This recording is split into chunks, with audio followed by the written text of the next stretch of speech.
Hey, what's up, guys? Mr. Cruz back with another video to show you guys how to use Desmos to set up a formula whenever you're trying to find the volume of a cylinder. So if you're coming across a question and you're needing to find out the volume of a cylinder, or if it's saying like, how much can this cylinder hold? How much paint can we put inside this bucket? How much peanut butter can we fit inside this jar?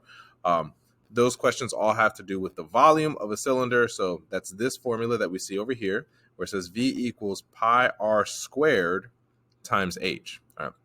So let's go over to Desmos and let's set this up. So I noticed that I have two variables here that I need to include. It's r and h. The pi symbol we're not going to worry about because we're just going to use 3.14 since most of the problems you guys come across are going to ask you to use 3.14 instead of pi. All right, so I'm going to put r equals into Desmo, then hit enter, then h equals, and then hit enter again. So now I'm going to type in my formula exactly as I see it here. So V equals pi r square h.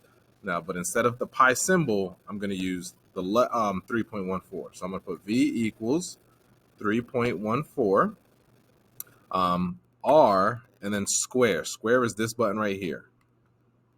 And then h. All right. So there, I'm done. I'm set. It's set up and it's going to solve it perfectly every single time. So now let's go over here and let's find an example to go over. I think it's going to be example number 2, the one that we come across. All right, here we go. So the thing to remember with cylinders is that you have either the diameter or you have the radius. It's either going to give you one of the other. However, in our formula, as we can see, we need to use the radius. So the radius is the distance from the center of the circle to the edge. And what we see here is that this is giving us the diameter because it's measuring from one edge of the circle all the way to the other. So in order to find the radius, we have to cut it in half. We have to divide it by 2. So if my line is going all the way across the circle, I only need half of that number. So in this case, my diameter is 4. So that means that my radius is going to be 4 divided by 2, which is 2.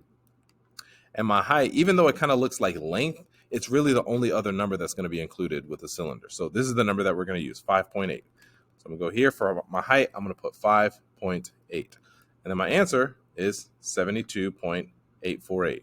Now, most of the problems that you guys are going to work on, they're going to ask you to round it to the nearest hundredths, which means the second decimal place. So not the 8, but the 4. So this 4, is it going to go up or is it going to stay the same? It's going to go up because the number behind it is an 8. All right, let's do another example. All right, and this one is giving me my radius because it's only going halfway, right? It's going from the center of the circle to the edge. It's not going all the way across. So my radius is 10 and my height is what? 8, and my height is 8. Delete this and go back and put 8. All right, and then in this one, my volume is 2,512. Simple enough. Let's do one more. All right, this one says that a can of paint is 15 centimeters high. All right, let's go ahead and do that. So my height is 15 and has a diameter of 13.6. So if the diameter is 13.6, that means that I need to divide it by 2. So I'm going to do this down here.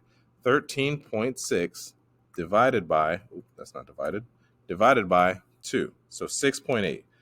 6.8 is what I'm going to put for my radius because the diameter, it tells me, was 13.6 and I needed to divide it by 2.